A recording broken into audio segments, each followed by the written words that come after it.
روي عن أبي هريرة رضي الله عنه قال قال النبي صلى الله عليه وسلم إذا كنت بصيبك يوم الجمعة أنصر والإمام يخطب فقد لاغوا ومن لاغوا فلا جمعة له أنصت واسمعوا رحمكم الله أنصت واسمعوا رحمكم الله أنصت واسمعوا رحمكم الله صلوا رحمكم الله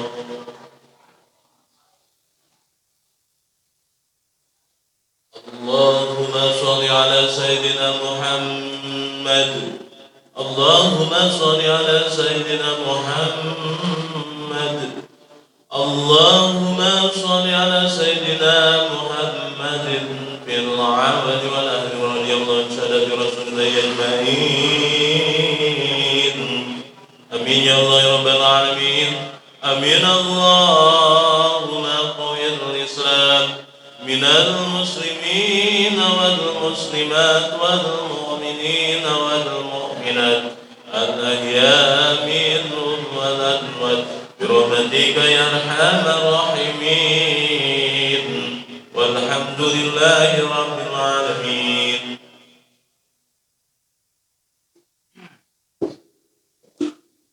Assalamualaikum warahmatullahi wabarakatuh.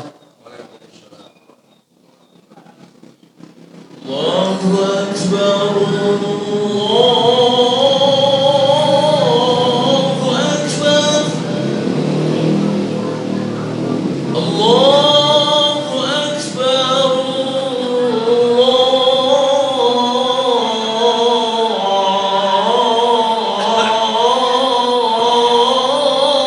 Akbar.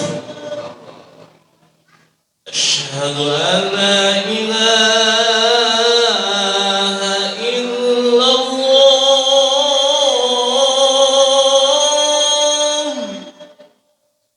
Asyhadu an la ilaha illallah. Asyhadu anna Muhammadar Rasulullah.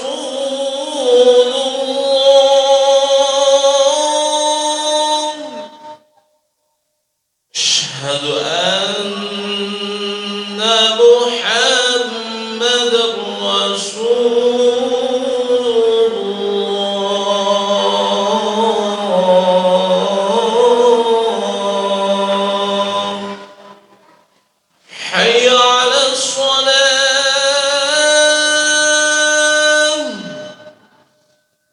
Hayya 'alas shalah.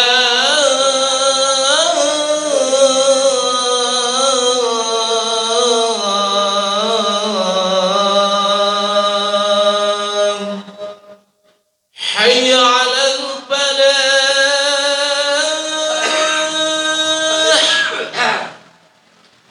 Hayya 'alal falah.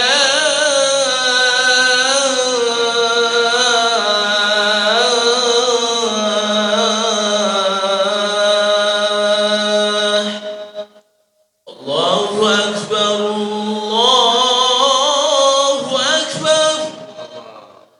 La ilaha illallah.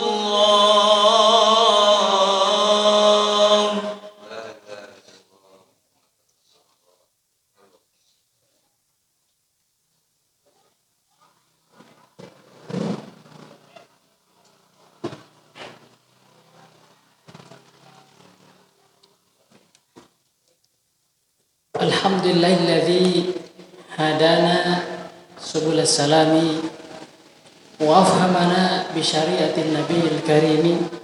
Asyhadu an la ilaha illallah wahdahu la syarika lah dzul jalali wal ikram. Wa asyhadu anna sayyidina Muhammadan abduhu wa rasuluh. Allahumma fashalli wa sallim wa barik ala sayyidina Muhammadin wa ala alihi وأصحابه والتابعين لهم بإحسان إلى يوم الدين. أما بعد فيا أيها الإخوان اتقوا الله حق تقاته ولا تموتن إلا وأنتم مسلمون. قال الله تعالى في القرآن الكريم: أعوذ بالله من الشيطان الرجيم بسم الله الرحمن الرحيم. يا أيها الذين آمنوا اتقوا الله وقولوا قولا سديدا يصلح لكم أعمالكم ويغفر لكم ذنوبكم ومن يطع الله ورسوله فقد فاز فوزا عظيما. وقال الله تعالى أيضا في آية أخرى: يا أيها الذين آمنوا اتقوا الله حق تقاته ولا تموتن إلا وأنتم مسلمون. Jemaah salat Jumat yang saya hormati, segala puji bagi Allah, selawat dan salam semoga tercurah kepada Rasulullah SAW. Kita senantiasa dituntut untuk bersalawat. Salat ini merupakan kebutuhan bagi kita karena kita mengakui bahwa amal kita, ibadah kita banyak sekali kekurangan, dan kita meminta syafaat Rasulullah SAW. Semoga nanti di akhirat kita diberikan syafaat disebabkan banyak membaca salawat. Karena doa tidak akan sampai jika tidak dibarengi oleh salawat. Perihal terkabulnya doa, ini zaman sekarang ini jarang sekali kita mendengar orang yang takut doanya diijabah. Jarang sekali. Kita hanya berdoa kepada Allah Subhanahu wa taala dengan semoga, mudah-mudahan Allah mengabulkan. Memang itu benar, akan tapi secara praktik sangat jarang sekali kita mendengar ada orang yang mengatakan takut doa ini tidak diijabah oleh Allah. Mengapa demikian? Saya kira ini sangat mudah dipahami karena kita mengakui banyaknya dosa, banyaknya kezaliman yang kita lakukan, sehingga Masya Allah, doa ini kayak jauh untuk dikabulkan. Meskipun demikian, Allah Subhanahu wa taala berfirman dalam surat Al-Mu'min ayat 60, A'udzu billahi minasyaitonir rajim. Bismillahirrahmanirrahim. Ud'uuni astajib lakum. Berdoalah, memintalah kalian kepadaku, astajib lakum. Kami pasti akan mengijabah doa kalian. Karena itu ketika kita berdoa, hendaklah senantiasa diiringi hati ini, dipenuhi kalbu ini dengan harapan-harapan semoga Allah mengabulkan, karena Allah sudah janji dan janji Allah tidak mungkin diingkari. Perkaitan dengan terkabulnya doa ini, Sayyid Abdullah bin Alawi Al-Haddad dalam kitabnya Nafaisul Ulawiyah fil Masail Sufiyah, beliau menyebutkan ada 5 perkara yang dapat merintangi terkabulnya doa. Ada 5 perkara. Yang pertama adalah, ini teksnya saya akan bacakan: wa man la yustajabu lahu limawani'in wa awaridha qad ta'arrada lahu fa min dzalika aklul harami atau uklul harami. Jadi barang siapa yang doanya tidak dijabah, bisa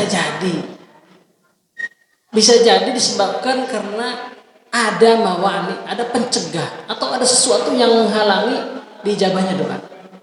Beliau menyebutkan ada 5 di sini. Yang pertama, aklul harami, makan makanan yang haram. Jadi memang Islam ini luar biasa indah. Di samping kita dianjurkan untuk makan makanan yang halal, tapi juga thayyib, bagus. Jadi, ini bisa jadi yang menghalangi doa kita dijabah oleh Allah Subhanahu wa taala, karena seringkali kita lupa, seringkali kita tidak sengaja, bahkan sengaja memakan harta yang haram. Sehingga doa kita bentuk ijabahnya bukan ijabah langsung sesuai dengan apa yang kita harapkan, tapi dikompensasikan kepada dosa-dosa yang telah kita lakukan. Doa kita dijabah, tapi dikompensasikan karena bentuk yang lain. Walau suhu, dan pakaian juga pakaian yang haram. Jadi haram ini bukan hanya makanannya saja, tapi bisa jadi makanannya halal, tapi cara mendapatkannya haram.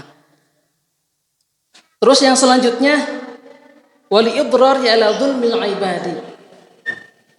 Karena disebabkan sering memberikan mudarat atau menzalimi kepada hamba Allah, kepada sesama manusia. Ini bisa jadi yang menghalangi terkabulnya doa kita oleh Allah Subhanahu wa taala. Yang selanjutnya, yang ketiga, wad du'ai ma'al ghaflah 'anillah. Kita berdoa kepada Allah, tapi hati kita ghaflah, hati kita lalai kepada Allah Subhanahu wa taala. Bahkan kita tidak sadar karena sudah otomatis kita hanya mengucapkan Rabbana atina fid dunya hasanah, tapi kita lalai bahwa kita sedang meminta kepada Allah kebaikan di dunia, wa fil akhirati hasanah, dan kebaikan juga di akhirat. Kita ghaflah, kita lalai, bukan hanya dengan konten doanya, tapi dengan makna secara umum saja kita tidak tahu bahwa ya Allah berilah kami kebaikan. Kita minta kebaikan tetapi perilaku kita tidak baik. Kita meminta kebagusan tapi perilaku kita tidak bagus. Wad du'ai mal ghaflah 'anillah. Karena itu Al-Khulaini mengatakan dalam Syarah Kasyifat saja bahwa salah satu syarat doa ini bisa naik itu minimal secara umum kita paham. Secara umum kita paham tentang atau apa arti yang doa kita panjatkan. Rabbana atina, Rabbana la tuzigh qulubana. Dihayati apa artinya? Secara umum minimal begitu. Yang selanjutnya adalah ini liqaulihi alaihi salam wa'lamu anna Allah la yastajibu du'aan min qabli ghafilin. Beliau Syed Alawi mengutip hadis dari Rasulullah sallallahu alaihi wasallam. Ketahuilah oleh kalian, kata Rasulullah, anna Allah la yastajibu du'aan min qabli ghafilin. Bahwa Allah Subhanahu wa taala tidak akan mengijabah doa dari hati orang yang lalai. Salat itu doa, tapi kita lalai. Dalam salat itu banyak sekali doa, Rabbi firli warhamni wajburni warfa'ni, itu banyak sekali doa. Tetapi kita lalai, kita tidak lagi sholat, padahal kita lagi sholat. Selanjutnya yang keempat, wa minha ayyakuna qati'an li arhamihi. Yang bisa menjadi penghalang doa dijabah adalah memutuskan silaturahmi. Jadi persaudaraan yang sedemikian rupa, baik persaudaraan darah maupun persaudaraan sesama iman dan Islam, sekian lama terbangun karena ada masalah, putus. Ya baik-baiknya lah, sebab itu ketika kita berhubungan, ketika ada clash atau kita ada permusuhan, kita usahakan untuk perbaiki, karena bisa jadi ini jadi wasilah atau perantaraan doa kita diijabah oleh Allah Subhanahu wa taala. Yang selanjutnya tadi wa minha ayyakuna qati'an li arhamihi musyahinan li ba'd ihwanihi muslimina